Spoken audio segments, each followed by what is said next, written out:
சரி சொல்லுங்க. அப்படி என்ன நடந்துச்சு? அப்படி என்ன ஏமாந்தீங்க? யார்ட்டயாவது பணம் கொடுத்து ஏமாத்துறீங்களா சினிமா வாய்ப்புக்காக? பணம் கொடுத்தல ஏமால, வாய்ப்பு தரேன் ம். வாய்ப்பு தரேன் அப்படின்ட்டு ஏமாத்திட்டேன். சரி, இப்பதான் நீங்க நல்லா ரீச் ஆயிட்டீங்க. நாங்களும் உங்களை இன்டர்வியூக்கெல்லாம் கூப்பிட்டுருக்கோம். போற இன்டர்வியூக்கெல்லாம் நல்லா சம்பாதிக்கிறீங்கன்னு வேற கேள்விப்பட்டேன். நீங்க வேற ப்ரோ, ஒரு 500, 1000, 500, 2000, 1000 ஆனா எங்கள்கிட்ட அவ்வளோவா வாங்குனீங்க. சரி, ஓகே. இப்போ ஓரளவு ஃபேமஸ் ஆயிட்டீங்களா? பட வாய்ப்புகள் வருதா? அப்போ கொஞ்சம் வருது. கொஞ்சம் வருது. என்ன படங்கள் பண்ணிட்டு இருக்கீங்க? இப்போ வந்து பெஸ்டின்னு ஒரு படத்தோட இயக்குனர், ஓகே. அவர் தான் இப்போ என்ன ரூம் கொடுத்து பார்த்துக்கிட்டு இருக்காரு. பெஸ்டின்னு ஒரு படம் எடுத்திருக்காரு. எடுத்து ரிலீஸ் ஆயிட்டது. ரிலீஸே ஆயிடுச்சு. பெஸ்டின்னு ஒரு படம், அவர் பேர் ரங்கராஜ். ஓகே. அவர் தான் இப்போ என்ன கடைக்கெல்லாம் கொடுத்துக்கிட்டு இருக்காரு.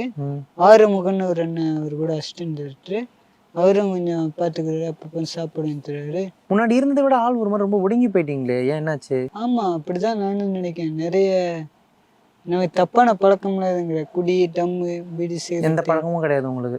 ரொம்ப தூய்மையானவரா வாழ்ந்துட்டு இருக்கீங்க. ஏன்னா எனக்கு சாப்பிடவே காசு இல்லைன்னு ஏற்கனவே ஒரு இன்டர்வியூல சரி, அது வேற விஷயம். இருந்தாலும் நான் கொஞ்சம் ஒரு அப்பா இந்த பழக்கமே கிடையாது அப்பாட்ட.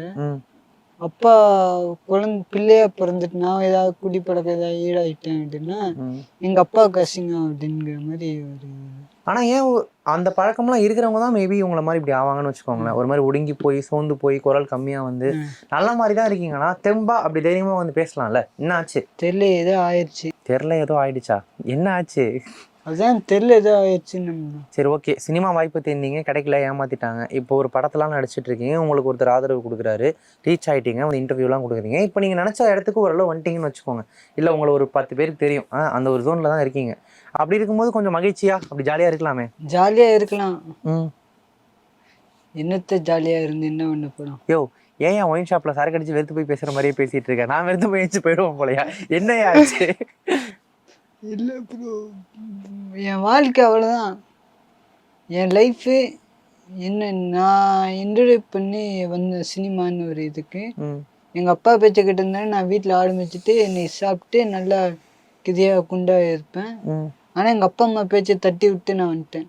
சரி. உலகத்தில் தெய்வம்னு அப்பாவை சொல்லுவாங்க எல்லாரும், அப்பா அம்மாவை சொல்லுவாங்க. மோஸ்ட்லி அப்பாவை தான் சொல்லுவாங்கன்னு வச்சுக்கோங்களேன்.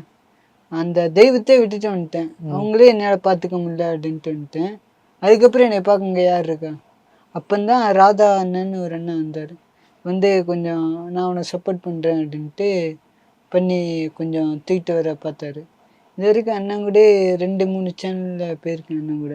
ஓகே, சரி. இப்போ ஓரளவு புரியுதுல்ல. இப்போ போயிட்டு அம்மா அப்பாவை பார்த்துக்கலாம்ல. புரியுது, புரிஞ்சிருச்சு. கையில் மணி வேற வேலை போய் பாருங்க. வேலை எதுவும் இல்லை, எனக்கு தெரிஞ்ச சினிமா தான். சினிமாவில் தான் வரணும்னு ஆசைப்படுறேன், அது முடியலையே, வேற என்ன செய்ய. ஒரு விஷயம் ஆசைப்படுறோம், கிடைக்கலன்னா வேற விஷயத்துக்கு போக வேண்டியதானே. நான் ஆசைப்பட்ட விஷயத்த கண்டிப்பாக அடைஞ்சே ஆகணும். ஆமாம், மேல் வெர்ஷன் ஆஃப் நீலாம்பரி மாதிரி. நமக்கு ஒரு விஷயம் ஆசைப்பட்டு கிடைக்கலன்னா அதுலயே உட்காந்து வாழ்க்கையை வேஸ்ட் பண்றதுக்கு வேற விஷயம் போலாம்ல. இப்படி புலம்பிட்டு இருக்க வேண்டிய அவசியம் இருக்காதுல்ல. புலம்பிட்டு இருக்க அவசியம் இல்லை. நான் என்ன புலம்பிட்டு இருக்கேன்? உண்மையை சொல்றாரு, அது நமக்கு புலம்பலா தெரியுது. பாவம் மனுஷன்.